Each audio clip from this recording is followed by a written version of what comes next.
What is up, guys? Welcome back to another video. I know this is a Rip City Rundown channel, and this is a Blazer channel, but I will be doing a lot of March Madness content over the next couple weeks as the NBA season is kind of in its low point. It's dead, and the Blazers just not a lot to talk about right now, and March Madness is where it's at. So I'll start off with this game, UNC versus Marquette. I know a lot about UNC.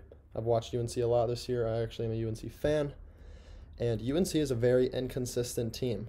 They're led by Armando Bacot, who probably should have been the ACC Player of the Year. 24 double-doubles on the year, an ACC, or excuse me, a UNC record. He's averaging 16.5 and 12.5, and he thrives in the paint.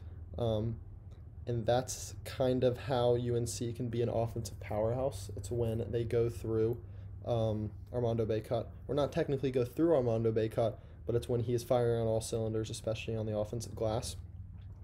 Brady Manick, a guy who's been in college for could be 5th year, could be 6th year for all I know. He's a guy that if he's hot, this is a very good team. He can really shoot the ball from downtown, a stretch big. And then you got the guard play of Caleb Love and RJ Davis. That's really the X factor. We saw this team beat Duke just a week ago, and they were super hot. They beat Duke, they beat Syracuse, they beat Virginia, and then they kind of got exposed against Virginia Tech in this ACC tournament. The guard play was down. They weren't shooting the ball well from three. They shoot 37% from three during the regular season as a team.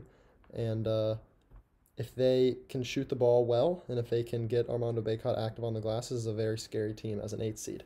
Now we go to the other side of the game. It's Marquette. It's coached by Shaka Smart, a guy that has seen many deep runs in his coaching career. You know, he had that big, iconic run with VCU. And he was a good coach at Texas, despite them getting upset last year by Abilene Christian.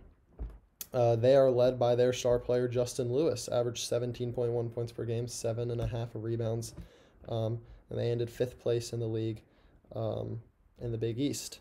They lost first round in the Big East tournament to Creighton. I thought Marquette was going to make a little run in that tournament. Obviously, Creighton ended up going to the Big East final, but I was a little disappointed in Marquette. Some of their best wins on the season is Illinois. They got a big non-conference win against Illinois.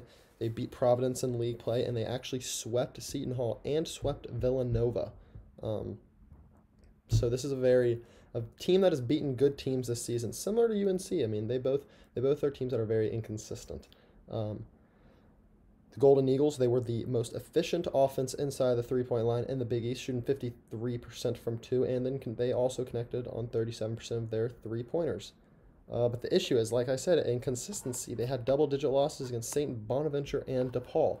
So just like UNC, you got two sides of the game where it's just you don't know what team you're getting, and both teams are coming off what I would say disappointing losses for their programs as they were hoping to make longer runs in their conference tournaments. The winner of this game will play Baylor in the second round, which is a scary, scary matchup. I mean, or Norfolk State. You can't say a 16 seed won't lose, but it'll probably be Baylor, most likely, 99% sure. But if I had to pick a winner for this game, I'm taking North Carolina. You know, I think they are a more talented team all around. I think if it wasn't for Virginia Tech and just shooting the ball lights out and going on that insane run in the ACC tournament, I think UNC probably would have won that ACC. They got that big win against Duke. I think that kind of gave them a lot of confidence. They are a confident team. They got knocked out first round with basically the same team last year by Wisconsin, so I just don't see that happening again. The only way I see Marquette winning is if Justin Lewis has an absolute heater and goes for like 25. That is how they beat Villanova in that second game versus Villanova.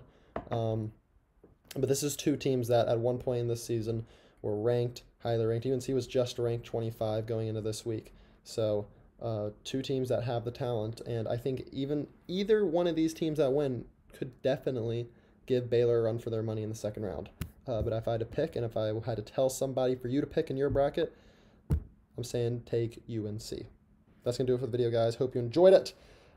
Make sure to subscribe because I'm dropping preview videos I'm cranking them out right now as I speak. So make sure to subscribe to see all of those.